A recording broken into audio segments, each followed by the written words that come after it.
नमस्कार मित्रों, जय श्री राम। आप सभी का स्वागत है मेरे YouTube चैनल ऋषभ एस्ट्रो महाराज में। मित्रों, आज हम बहुत ही इंटरेस्टिंग टॉपिक पे चर्चा करने वाले हैं। आप सभी जानते होंगे कि लोकसभा चुनाव भारत में करीब आ चुके हैं। सारी पार्टियां तैयारियों में लगी हुई हैं कि देश का अगला प्रधानमंत्री कौन होगा, ये जानने के लिए सभी में दिलचस्पी बनी हुई है।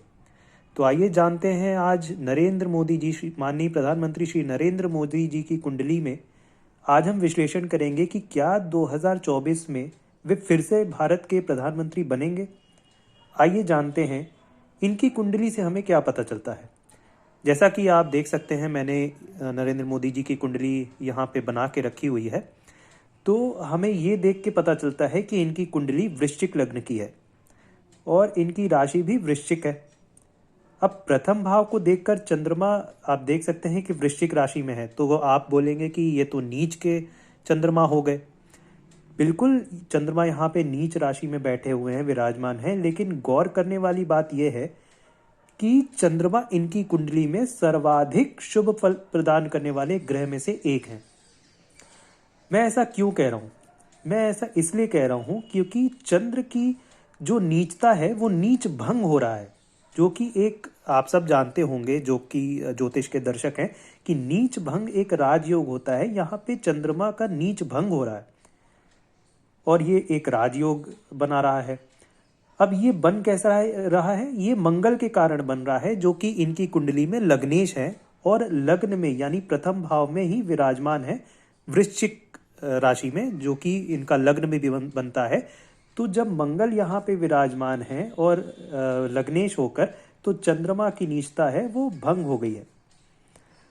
अब नरेंद्र मोदी जी की कुंडली में मंगल एक बेहद शक्तिशाली राजयोग बना रहे हैं, जिसका नाम है रोचक।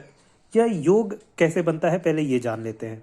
यह योग तब बनता है अगर मंगल कुंडली के केंद्र भाव, अब केंद्र भाव कौन से होते हैं आपको पता होगा। प्रथम भाव, चतुर्थ भाव, सप्तम भाव और दशम भाव, ये चार जो भाव होते हैं ये कुंडली के केंद्र भाव होते हैं। अगर मंगल इन चारों में से किसी एक भाव में भी मतलब विराजमान है और वो अपनी उच्च की राशि यानी मकर राशि या फिर अपनी स्वयं की जो इनकी दो राशियां हैं, मेष राशि और वृश्चिक राशि, इन तीनों में से भी किसी एक राशि में केंद्र के भाव में, फिर से मैं रिपीट करूंगा, केंद्र के भाव में विराजमान है।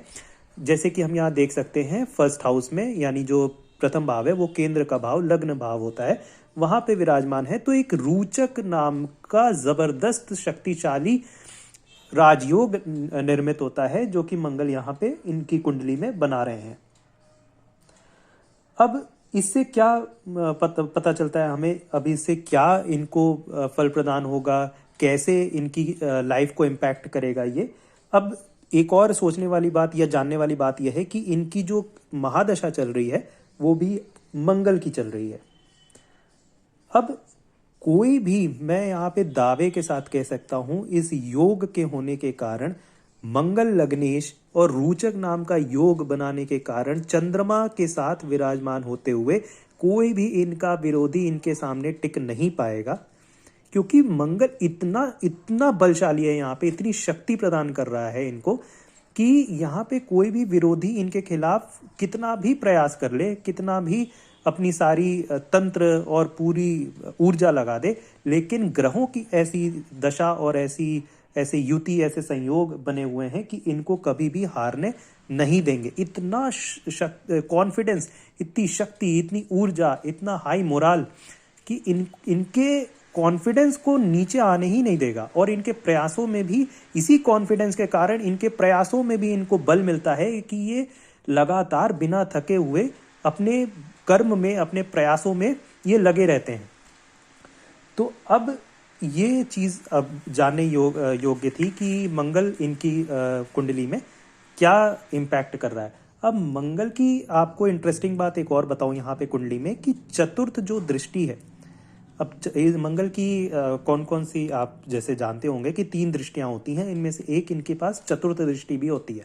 अब जैसे कि यहाँ पे मैंने एरो बनाया हुआ है, आप देख सकते हैं मंगल की चतुर्थ दृष्टि पड़ रही है चतुर्थ भाव पे।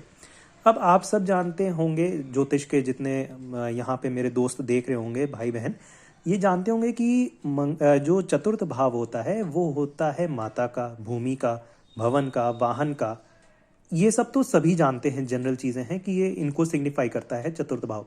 बट चतुर्थ भाव एक और चीज को, जो कि बहुत ही महत्वपूर्ण अंग है, वो है जनता, लोग, पीपल। इनको भी ये दर्शाता है। अब मंगल इतना शक्तिशाली होकर अपनी चतुर्थ दृष्टि चतुर्थ भाव पे डाल रहे हैं, और वो भी मंगल और गुरु की दृष्टि संबंध बन रहा है। तो इसके कारण जो जनता में नरेंद्र मोदी जी का कनेक्ट है, जो उनका प्रभाव है, जो उनका विश्वास है, वो अत्यंत बढ़ जाता है। वो जो भी बोलेंगे, जैसा भी उनका, क्योंकि जो उनका कृत है, कार्य है, वो इम्प्लीमेंट होगा, वो लागू होगा जमीन पे। तो इसके कारण जनता का जो विश्वास है नरेंद्र मोदी जी पर, वो पूरा 100% बना रहेगा। जो वो बोलेंगे उसमें जनता को लगेगा कि हाँ, ये बिल्कुल सत्य बोल रहे हैं, ये इस कार्य को करने में पूर्णतः सक्षम है। तो ये चीज़ बहुत ही अच्छी इनके लिए कुंडली में है, जिसके कारण से जनता में विश्वास जागृत होता है और ये हमेशा बना रहेगा। तो अब इससे ये भी कहा जा सकता है कि कितनी, अब आप पूछेंगे कि अच्छा ऐसा ही है तो कितनी सीटें आप कह सकते हैं कि इस बार नरेंद्र मोदी जी या भाजपा पाने वाली है। तो मैंने इसका भी विश्लेषण, अध्ययन किया है, नरेंद्र मोदी जी की कुंडली से भी और भाजपा की कुंडली से भी। तो मैं डिटेल में इसका भी विश्लेषण बताऊंगा कि किसी और वीडियो में, कि इनको कितनी सीटें और कैसे मतलब मैं कैसे ये दावा कर रहा हूँ कि इनको इतनी सीटें मिल जाएंगी। तो मैं अभी इतना बता देता हूँ कि भाजपा अगर अपने बलबूते ज़्यादा से ज़्यादा सीटों पर लड़ेगी, तो भाजपा को अपने बल पर 335 से 350 सीट निश्चित तौर पर आ जाएगी। बस शर्त यह है कि जितनी ज़्यादा सीटों पर ये अपने खुद से लड़े, तो इनको उतना ही लाभ होगा।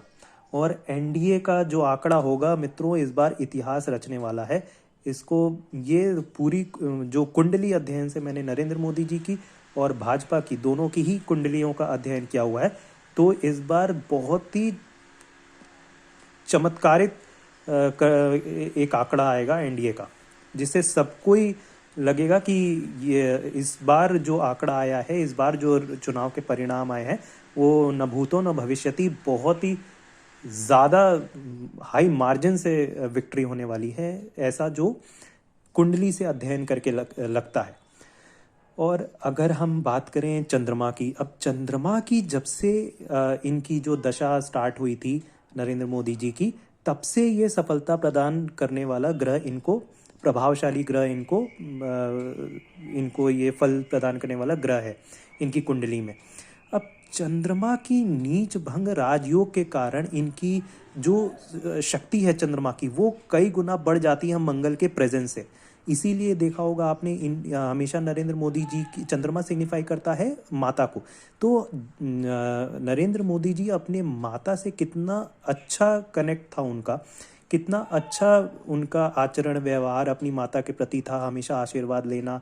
और उसी के कारण, चंद्रमा के बल के कारण, इनको इतना जो इनका कॉन्फिडेंस, इनका जो अंदर से एक विश्वास होता है, एक ऊर्जा होती है, ये चंद्रमा प्रदान करते हैं कि कोई भी बड़े से बड़ा चट्टान हो, कोई भी ऐसी बड़े से बड़ा मुश्किल हो, ये उसके सामने हारते नहीं, उसकी चुनौती का सामना करते हैं और उसको पार करते हैं और अपने विजयी होते हैं। तो मैं ये निश्चित तौर पे कह सकता हूँ कि नरेंद्र मोदी जी की कुंडली का आकलन करते हुए कि इस बार नरेंद्र मोदी जी फिर से भारत देश के प्रधानमंत्री बनने वाले हैं। और ये भी बता देता हूँ कि सन 2034 तक, जो कि मेरी भविष्यवाणी है, मैंने इतना इनका अध्ययन किया है कुंडली का, सन 2034 तक नरेंद्र मोदी जी भारत के प्रधानमंत्री बने रहेंगे और भारत इनके शासनकाल में बेहद शक्तिशाली, अत्यंत ताकतवर और प्रभावशाली देश बनकर उभरेगा। जय श्री राम मित्रों, मेरे YouTube चैनल को सब्सक्राइब करें, चैनल को लाइक करें, शेयर करें। धन्यवाद।